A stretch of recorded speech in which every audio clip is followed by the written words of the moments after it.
AI is used, but it's not the shepherd. Like you as pastor are the shepherd. AI is simply the dog.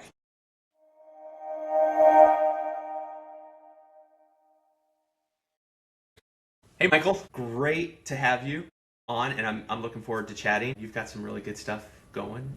Oh, how about just maybe start by introducing yourself and letting us know Yeah, what you do? yeah. I'm Michael, and I live in North Carolina, just north of Raleigh. I moved here from Las Vegas, where I was born and raised, about 8 years ago. Moved here for seminary. I went to Southeastern Baptist Theological Seminary. Graduated with an MDiv, and I graduated in 2020, and I was like, kind of, no, 2022, and I was kind of like at a crossroads, like, man, what do I do now? Prior to finishing up at seminary, I was a high school teacher. So Okay. I made a huge shift by stepping into tech. I was motivated by my wife, who saw the interest that I had in tech and really my strengths that I had in technology, understanding, like learning very quickly. So she was like, "Hey," she works in tech. She works at Red Hat in Raleigh, and like, "Hey, like think about getting into tech." So I started an entry level job at Tithely and worked at Tithely for about 3 years, learned a ton about CHMS systems, and decided Great to company. step. Yeah, huge company in the tech world, in the church tech world. So I stepped away from that position entirely April of 2025, so just over a year ago. And the big reason was to step in the role of full-time father of our two young girls. We have about to be a 4-year old and about to be a 2-year old. So I stepped into that role and also wanted to just expand my knowledge and really start looking into like what's next for me in technology, and started like looking into product management. And I reached out to a guy. He actually used to be the director of product and engineering at Tithely. And I was like, hey, how do I get into product management? And he's like, essentially, he was just like, hey, build the thing, build something. Because like before, I feel like you really needed an engineering team in order to even like build a prototype, and a lot of funds that go into that. So I didn't like I have some of a technical background. Like I've been into like graphic design like most of my life, and also like have tinkered around in building websites and learning HTML and CSS and some API like integration, embedding, and things like that. So I had some of a technical background, but no professional like real experience in any of that. So I think finally like taking that step to start building something with AI was just very approachable and way easier than I was expecting it to be. So like the first platform I really started messing around with was Lovable. So after he was like, "Hey, build something," I was like, "Man, what do I want to build something that I'm passionate about?" And one of the things I'm most passionate about is people being connected in churches. And like with my time at Tithely, like getting to know CHMS systems like the back of my hand, like I realized like, man, like these are really good at what they do. Like they're really good at getting all this data on the people in churches and giving the church a way to like vertically communicate with them. So like top down, like top leadership to ministry leaders to volunteers, then volunteers, like even getting people like in that pipeline, being a volunteer. But I noticed that most of them are lacking like horizontal relationships. So top down relationships covered, horizontal relationships. So like relationships between members in the church. I wasn't able to like come across anything that was really tracking that or giving pastors the ability to have like more insights on if their people are like truly connected. My idea for that and my passion about like building something for that like came from COVID. One of my best friends like at our church was really struggling with feeling connected at our church. Like he felt like only my wife and I were like his two like closest connections in our church. So he was coming over to our house all the time, hanging out all the time. And then one day he was like, "Hey man, like I decided I'm gonna start checking out other churches." So like it like kind of blindsided me because I assumed that he felt connected. And even our pastors assumed that he felt connected because he was in small group, he was volunteering, like he was over at our house like all the time, but he just didn't feel like those connections with other people like outside of my wife and I like really existed. So one of my other best friends at our church, like I mentioned it to him and he was kind of heartbroken. Our pastors were heartbroken when I shared that with them. So it was just like it was like really heavy on me. I was like, man, like how can we do a better job at stewarding relationships in our churches? And one of my best friends that I shared that with, he was like, hey Michael, like this is something I'm super passionate about too. Like I came across this study a while ago, and the study, it was republished by Lifeway a while back, but I can't remember initially who published it, but it was originally done back in the 70s. And the study found that if somebody has 7 or more connections in their first 6 months of joining a church, it's 100% likelihood that they'll still be at that church 2 years later. On the flip side of that, if somebody has 2 or less connections within their first 6 months, there's 100% likelihood that they will leave that church within 2 years. So it's like, okay, like that's a really good metric to know. And then that study has also been redone several times and it's found the same thing each time. So it's like, man, okay, so how do we go about doing that? How do we go about tracking that? How do we know if somebody actually has friends like in their church, people that they feel like they can go to and be known by? So yeah, just started brainstorming stuff, and that's essentially like what FlockConnect came to be. So I started like kind of throwing together like a prototype, didn't really have like a really good trajectory on like where I wanted to go. So I started building it in Lovable. Lovable is pretty good like for making like an MVP, or maybe not even an MVP, but it's really good at making like a prototype. Hey, before we jump into the prototype, I'm interested in that. One thing I want to go back to real quick, just ask you about something. Yeah. So we're kind of at this point now where you're getting ready to build. But as you were starting to build this, I think one thing that I heard you say was when you got to this point of being interested in project management or building something, your first sort of question when you asked your mentor, or whoever you asked, I forget who you said. I think I heard your initial thinking in there was, I need somebody to help me do this. But very quickly it churned with that advice of like, no, you don't have to wait for anybody, just go now. Like you don't. Yeah. Is that right? Like, no, that's exactly it was Dan Ermler. I'm not sure if you know Dan. oh yeah, I know Dan. He lives just about 30 minutes from me. No way, I didn't know. Yeah. We've met a couple times over lunch. Yeah, so he gave that suggestion, just build something that you're passionate about. And then I was like, and he gave that advice, like try out bolt.dev, try out like Lovable, see like one of those you prefer. And I thought I preferred bolt.dev at first, but then I was like, I don't know, there's a lot of like missing pieces, and they're both like such young software. They have all kinds of like faults, and they're learning and they're growing, and like what they're building, because it was, I think both of those things had only been out about a month or two when I first started like using them.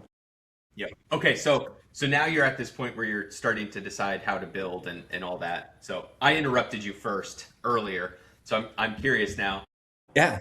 Yeah, so now you decided, I'm doing this. How'd you go from, I've got no clue how to build something, to you now have something that actually works?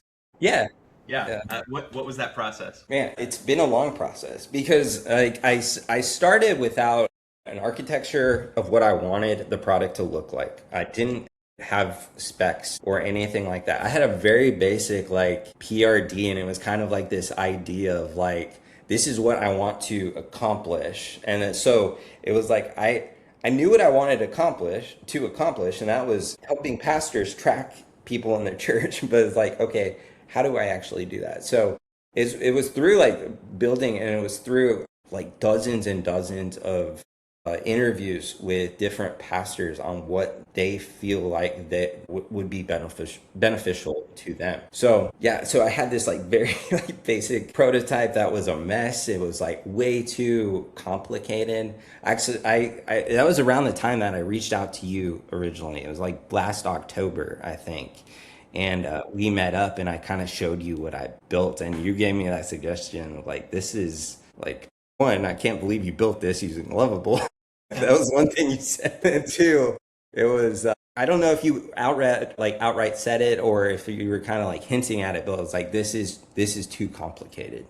Mm. So, or at least that's what I came out of that. I also got that feedback from a few other people. So it was like, yeah, so it was like, okay, like just thinking about so many different moving pieces is so multifaceted. Like there's so many ways that you can approach building software, but like I decided to go like that more like simple route where I'm meeting with pastors, I'm figuring out exactly what they want to accomplish for them in a way that they feel comfortable, in a way it doesn't overstep what a pastor is designed to be and do within the church. Like thinking about simplifying it and taking really complicated, like you can overcomplicate it or you can make it more simple, drive it by like integrating it with like AI, things like that, providing like a very simple interface for pastors to use. So yeah, it's just like, I don't know, I've learned like so much. It's like trying to take everything that I've done in this last year and condense it like down into like this conversation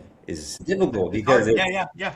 it's No, but there. there's something really good in there too, which is what I have learned in the past is when you want to do something, just move forward and do it. Like don't always wait for people and then along the way get feedback. You're doing exactly the way that I've learned to build products, which is move, just move. Because Mhm. if you stand still, you get nothing done. You can't get feedback from people on what you're doing. Like it's totally okay to move forward with something that like isn't perfect, but then you hear from people why it's not perfect and then you iterate so much faster than like if you had just sat still and waited for the perfect person to help you do this thing or the perfect timing or I don't know what people want. You built to get those people to come and look and give you feedback. And I would imagine, I don't want to put words in your mouth, but I think I'm hearing from here in past conversations that you moving and getting conversations with people is what helped you kind of get quicker probably to where you are now. Yeah, Yeah. I think building in the dark is not like that's not a good idea. It's like you might have this like brilliant idea and you're building it in the dark and then you could have success for it, but I don't think that's how most products are built. And I don't think most people are going to have success with their products building that way. I think that's going to set people up for, I don't want to say wasted time because you're going to be learning in that process, but maybe the expectation of how you think this thing is going to succeed might not be met in a lot of ways, like even building like in the public like I'm doing, and like meeting with pastors and getting feedback from them, like in all honesty, like when I especially like at the beginning of this last year I was expecting to be way farther along right now than I am. But if you look at what I built right now and you compare it to like me doing something similar to this, like even like 2 years ago, I wouldn't even be like close to the progress that I've been able to do right now with the help of AI and with the help of agents and things like that. So yeah, it's we live in a really awesome, cool, exciting, and also like scary age because like with Right. technology evolving so quickly, it's like, how do we use this technology in a way that benefits the church? Like that's always how I look at it. And I also like considering like slowing down, kind of like I love the book Jurassic Park, and like one of my like favorite quotes from that book is, I'm gonna butcher it because I paraphrase everything, but just because we can do this, like should we do this? I think sometimes like I like kind of cringe and I worry about the use of generative AI within a church scope or within Christianity because we're designed by God to create. And in one sense, using generative AI can kind of like take away from that creative element of what it is to be like human. So like really being like careful of analyzing what we're doing, asking why are we doing this? And then like if we can like wisely implement that thing, then we should. But even if it's cloudy, I'm like personally like super hesitant to implement the use of AI if it's cloudy. Yeah. So, for instance, taking AI and incorporating it into Flock, the very simple approach that I've taken and the analogy that I use is like AI is used, but it's not the shepherd. Like you as pastor are the shepherd. AI is simply the sheepdog. You are giving it commands. Like it's never going to overstep and do the job for you. It's going to bring attention. It's going to bark at you if there's like danger or something that you need to be alerted about, but you as pastor have the dominion to make that choice of how am I going to handle this? What choice is going to help me best shepherd my flock that I have been given by God? Yeah, human in the loop for sure is like it for me feels like a big thing that we still have to kind of get right as we use AI. You hear people saying how AI is solving every single problem. I don't think that's exactly true. I think that AI is super helpful in a lot of ways, but the human in the loop is super important because context outside of the church, the more AI continues to do things on its own where you're not involved at all, I continue to see it continue to go off a little bit. Like I need to be involved in some way, or it just goes off on its own and it becomes not what you first intended it to be. And Yes. it becomes hard. It becomes harder and harder to manage it if you're not in the loop the whole way. And I Yeah. think in the church perspective, that's even way more important. Yes. And so I think that's great insight there. That is definitely important for what you're building there. Yeah, and this is, I know we gotta wrap this up, but something I just want to say, I think for like new builders or somebody that's like looking into building tech for the church is one, ask that hard question of like, does the church actually need this? And that other question of like, does this already exist? Just because you can build it doesn't mean you should. So Yeah. like thinking about it in that way. And then also, when I started building FlockConnect with Lovable, just like you said, it's like if the human doesn't know exactly what the product is supposed to be, what it should look like, and you give a very simple prompt to an agent, it's just going to start building this thing, and it might end up being like, I don't know, like could end up being like glorious, but it could also end up just like not being like within the bounds of like what you need the product to be. So like walking alongside the agent as it's building is so important. Having a clear view of what you want, like really develop the architecture, really develop the specs, all of those things before you start building, and that will save you like a ton of time, I think, in the long run. Because 2 months ago, I decided like what I had built. Like I had built it in a way where I was meeting with these pastors and I was like implementing new features and new features and new features and new features. And the architecture was like a mess to where like even I had switched to using Cloud Code and more powerful LLMs and agents earlier this year. And even those agents were having like trouble like figuring out like the architecture of the code. It would change one thing and it would break another thing. So I decided 2 months ago that I was going to take everything that I know, everything that I want FlockConnect to be, carefully scope it out, build the architecture, build all the documents, and then I started from scratch 2 months ago of like rebuilding it completely. So Well, yeah, I've been taking advantage of Fable. Fable's really good. nice. Yeah. I think you got one more week of a good reduced price Yeah. usage. Yeah, that's cool. And I think I don't know if I'm putting some words in your mouth, but I think what you did early on of just build what you can to start getting feedback, Mhm. and now doing it with a building what you really want and what you've heard people that are actually using it.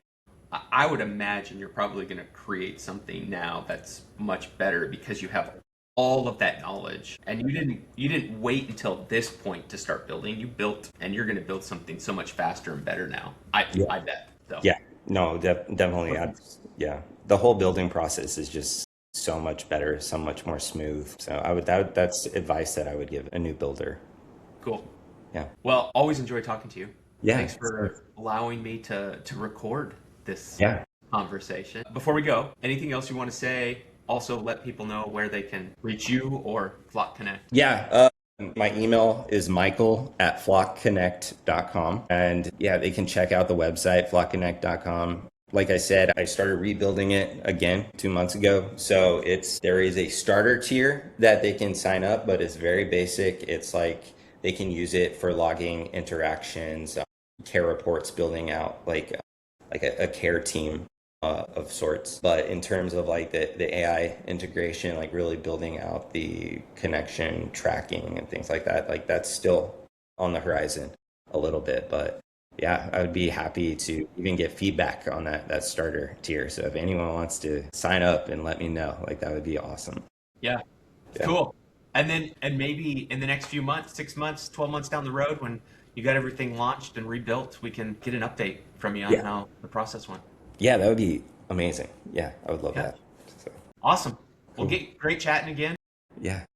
Yeah. Let's find out more later. Yeah. Yeah. I'll be praying for you too as you head to the Philippines because Thanks, man. that's gonna be wild. That's gonna be Yeah. awesome. I'm Yeah. excited. I Big love move. Can't Southeast wait. Asia. So yeah. All All right. right. I'll see you, See you, Corey. man.